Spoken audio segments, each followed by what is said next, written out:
Assalamualaikum warahmatullahi wabarakatuh.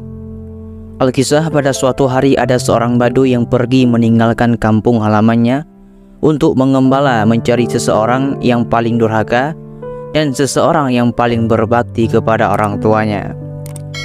Orang Baduy tersebut kemudian berkeliling dari satu kampung ke kampung lain.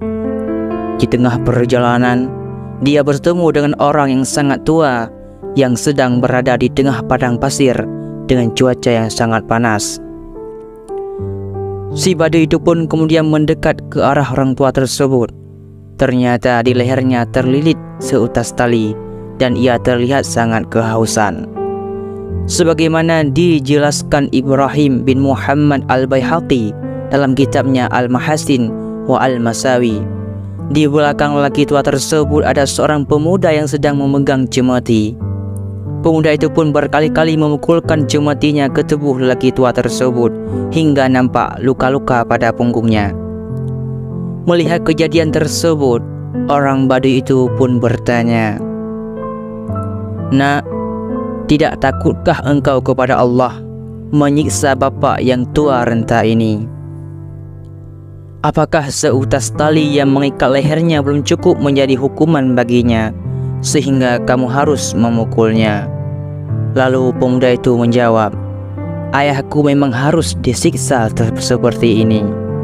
Orang Baduy lalu menimpali perkataan pemuda tersebut, "Semoga Allah tidak membalasmu dengan kebaikan." Mendengar ucapan orang Baduy, si pemuda itu pun menjawab, "Diam kau, tidak usah ikut campur. Begitulah ayahku memperlakukan kakekku, begitu juga kakekku memperlakukan buyutku." Si Baduy lalu bergumam, "Inilah manusia yang paling durhaka kepada orang tuanya." Setelah itu si Baduy kembali berkeliling kampung dan dia pun bertemu dengan seorang pemuda yang di lehernya ada sebuah tali keranjang beserta keranjang yang digendongnya. Ternyata di dalamnya ada orang tua bagaikan anak burung dalam sangkarnya. Si pemuda itu ternyata sengaja membawa ayahnya yang sudah tua dengan cara mengendong seperti itu, sehingga setiap saat sang ayah ingin buang hajat, disitulah ditunaikan hajatnya bagaikan anak burung yang berak di tempatnya. Karena kagum, si Baduy lalu bertanya, "Apa yang kau gendong dengan keranjang itu?" Lalu pemuda tersebut menjawab, "Ini ayahku, dia sudah tua, maka akulah yang harus merawat dan menanggungnya." Si Baduy lalu bergumam, "Inilah orang Arab yang paling berbakti kepada orang tuanya." Setelah itu si Baduy kemudian pulang. Dia pun telah bertemu dengan orang yang paling durhaka dan orang yang paling berbakti kepada orang tuanya.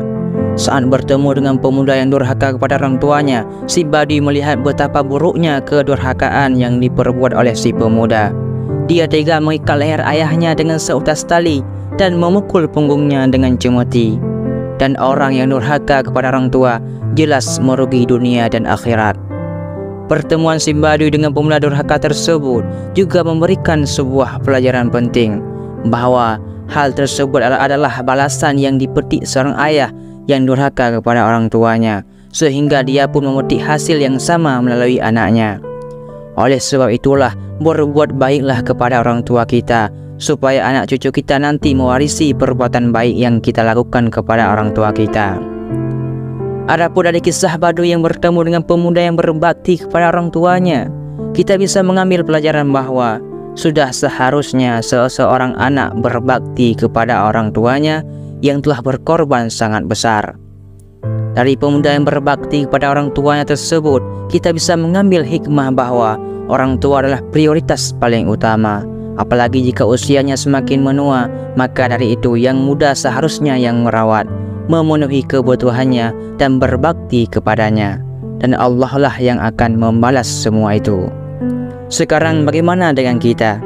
Sudahkah kita berbakti kepada kedua orang tua kita, atau justru kita lebih suka membentak-bentak mereka saat mereka membutuhkan bantuan kita? Atau kita lebih mementingkan kebahagiaan kita dengan teman-teman sewaya kita daripada berbakti kepada orang tua kita yang semakin hari semakin menua? Jadi hanya inilah yang dapat saya sampaikan.